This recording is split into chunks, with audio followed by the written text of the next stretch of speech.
दोस्तों, ये वाली पावर बैंक मोटी हो गई थी और चार्ज करने पर इसका पारा चढ़ जाता था। चार्ज करते वक्त पावर बैंक तो गर्म नहीं होती थी, लेकिन चार्जिंग पिन बहुत गर्म हो जाती थी और इसकी बैटरी जरूरत से ज्यादा जल्दी चार्ज हो जाती थी।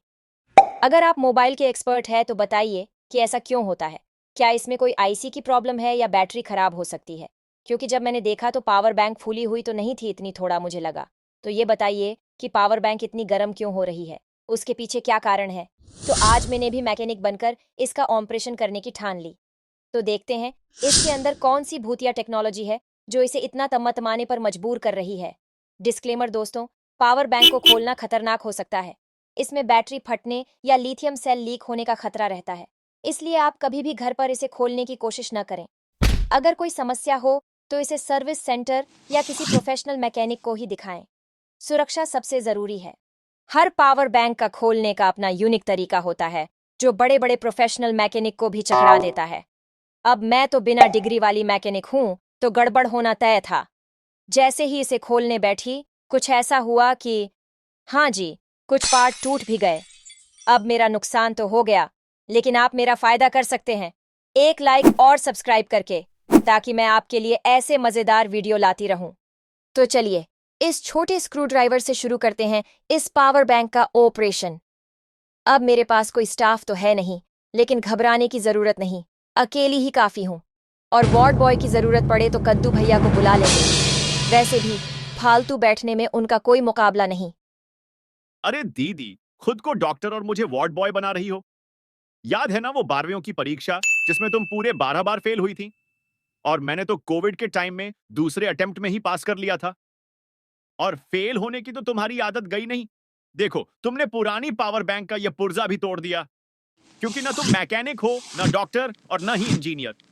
तुम सिर्फ तोड़ फोड़ विशेषज्ञ हो। अरे दीदी, तुमने ये स्क्रू नहीं देखे थे, इसलिए प्लास्टिक के निचले हिस्से को खोलने में लगी रही।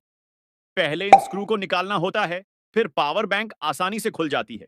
अरे वाह भैया, पावर बैंक तो आखिर खुल ही गई। मेरी 2 घंटे की मेहनत रंग लाई। लेकिन एक बात बताओ, तुम्हें पावर बैंक के बारे में इतना ज्ञान कहाँ से मिला? अरे दीदी, तुम्हें क्या लगा मैंने ये सब कबाड़ी की दुकान से सीखा है? मैं कोई भी काम करने से पहले YouTube पर ट्यूटोरियल देखता हूं, जिससे मैं पहले से ज्यादा होशियार बनता जाता हूं, बिल्कुल एआई की तरह। काश तुमने भी 12वीं की परीक्षा के टाइम पर YouTube ट्यूटोरियल देखकर कुछ सीखा होता, तो इतना फेल नहीं होना पड़ता। तो कद्दू भैया, यूट्यूब के ट्यूटोरियल देखकर बताइए कि इसमें समस्या क्या है। अरे दीदी, मैंने भी YouTube के ढेरों ट्यूटोरियल देख लिए, लेकिन मुझे तो अब तक कुछ समझ नहीं आया। बैटरी भी ठीक ठाक लग रही है, इतनी फूली हुई तो नहीं दिख रही। चलो अब इसे चार्जिंग करके देखते हैं। हो सकता है बैटरी सही हो और चार्जिंग सर्किट में कोई दिक्कत हो। अब दूसरी चार्जिंग सर्किट से बैटरी को चार्ज करेंगे, तभी असली समस्या का पता चलेगा। वैसे हो सकता है कि बैटरी खराब हो और चार्जिंग सर्किट सही हो, लेकिन यह 10,000 mAh की बैटरी है, छोटी मोटी चीज नहीं। पर YouTube के ट्यूटोरियल से ज्यादा होशियार तो हमारे दर्शक हैं। अगर आप में से कोई मोबाइल एक्सपर्ट हो तो भैया, आपकी मदद चाहिए। आप ही बता दें इसमें क्या खराबी हो सकती है। बैटरी और सर्किट आपको डिटेल में दिखा रहा हूं, एक बार देख लो और अपनी एक्सपर्ट राय दो। आपके बताए हुए सुझाव के आधार पर मैं दूसरा वीडियो बनाऊंगा और अपनी बहन की तरह फेल नहीं होऊंगा। तो जल्दी से बताओ, और हाँ, सब्सक्राइब भी करो, लाइक भी करो। हमने 100 लाइक्स का टारगेट रखा है, पूरा तो करना ही पड़ेगा। क्यों भैया, यूट्यूब वाला सारा ज्ञान हवा में उड़ गया ना? असली ज्ञान तो अनुभव से आता है, यूट्यूब से नहीं। जब भी पावर बैंक या मोबाइल खराब हो, तो मेरी तरह खुद मैकेनिक बनने की कोशिश मत करना। जो लोग सच में सीखे हुए हैं, मेहनत किए हैं, उन्हीं के पास जाना चाहिए।